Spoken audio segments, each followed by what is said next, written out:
building form that's dying out, but I have a preference for bricks.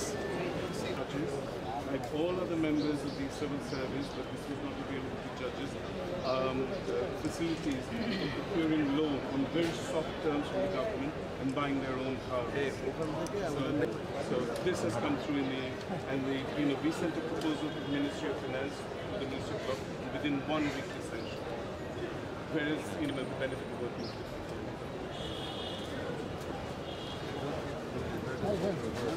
during this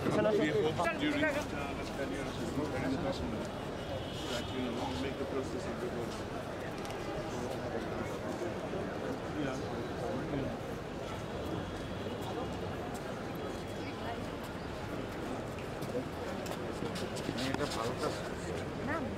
ভাইয়া নামবো না পরে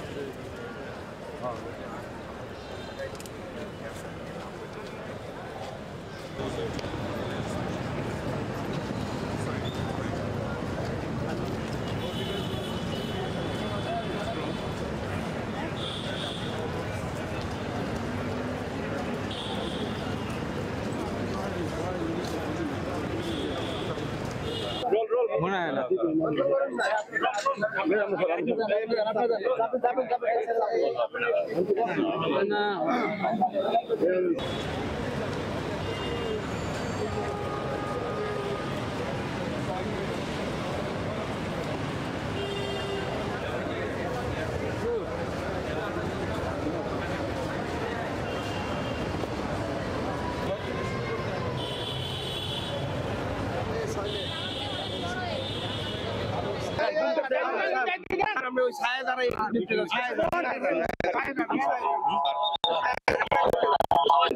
যেখানে 7 জনের মতো ফরেন ডেলিগেট আসছে, ইনক্লুডিং দি ইউএনডিপি চিফ আর আপনার ইউকে হাই কমিশনার, রাইট? মূলত আপনারা জানেন যে স্যার যখন প্রধান বিচারপতি হিসাবে আপনার অফিস গ্রহণ করলেন, তখন থেকে স্যারের একটা রোড ম্যাপ ছিল। রোড ম্যাপের অংশ হিসাবে স্যার কয়েকটা কাজ করেছেন, বিভিন্ন দেশীয় আন্তর্জাতিক সেমিনার করেছেন এবং 7টা ডিভিশনাল হেডকোয়ার্টারে স্যার আপনার সেমিনার করেছেন। সেখানে প্রত্যেকটা সেমিনারে স্যারের মূলত বিচার বিভাগ পৃথকীকরণ সম্পর্কে স্যারের যে মোটো ছিল, উদ্দেশ্য ছিল, সেগুলার বিষয়ে স্যার কাজ করেছেন। এক্ষেত্রে আমাদের যারা ডেভেলপমেন্ট পার্টনার আছে, দেশীয় এবং আন্তর্জাতিক, সকলকে সবসময় কাছে রেখে স্যার এই প্রোগ্রামগুলো করেছেন। স্যার শুরু করেছিলেন, আপনারা জানেন 2024 সালের 29শে সেপ্টেম্বর স্যার কিন্তু এখানে ভিজিট করেছিলেন এবং 1 বছরের মধ্যে স্যার দ্বিতীয়বার আবার ভিজিট করলেন। So that is pleasure for all of us, that is আমরা যারা বরিশালবাসী তাদের জন্য।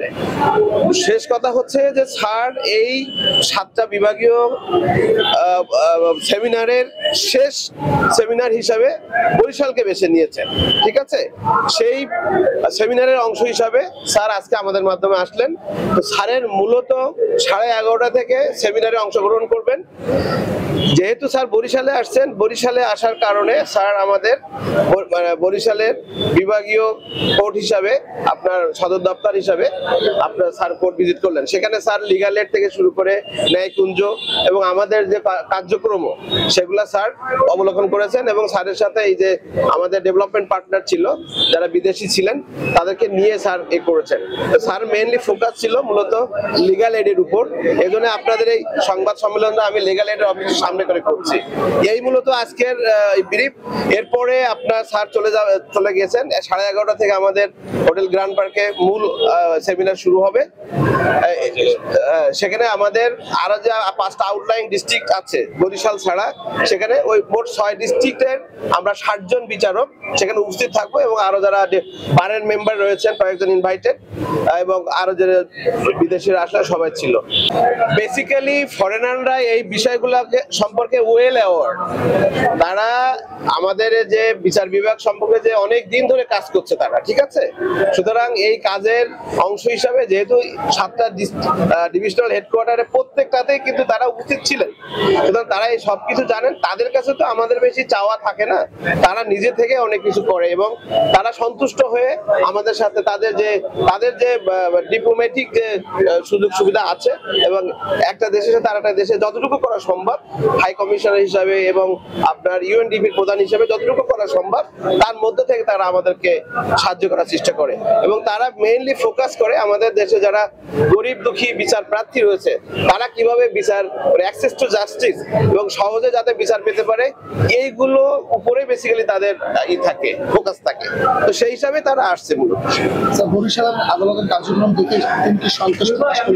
আমরা অবশ্যই সন্তুষ্ট। স্যার আমাদের দেখে সর্বশেষ অনেক ধন্যবাদ দিয়ে গিয়েছেন, উনি অ্যাপ্রিশিয়েট করেছেন। আপনার এতে কোনো সন্দেহ নাই, স্যার বরিশাল বিচার বিভাগের উপর অনেক সন্তুষ্ট রয়েছে। জেলা দায়রা জজ তাকে ধন্যবাদ জানিয়েছি, মাননীয় প্রধান বিচারপতি মহোদয়। সুতরাং আমি এই যে তৃণমূল পর্যায়ে করিডোরটা ঘুরছে দেখছে প্রধান বিচারপতিকে, আপনাদের কাছে কেমন লাগছে? অবশ্যই এটা আমাদের বিচার কার্যক্রম সম্পর্কে তারা অবলোকন করছে, তারা দেখছে, তারা পরামর্শ দিচ্ছে, তাদের দেশের আঙ্গিকে হয়তো তারা অনেক কিছু পরামর্শ দিচ্ছে। So we are happy, they are also happy.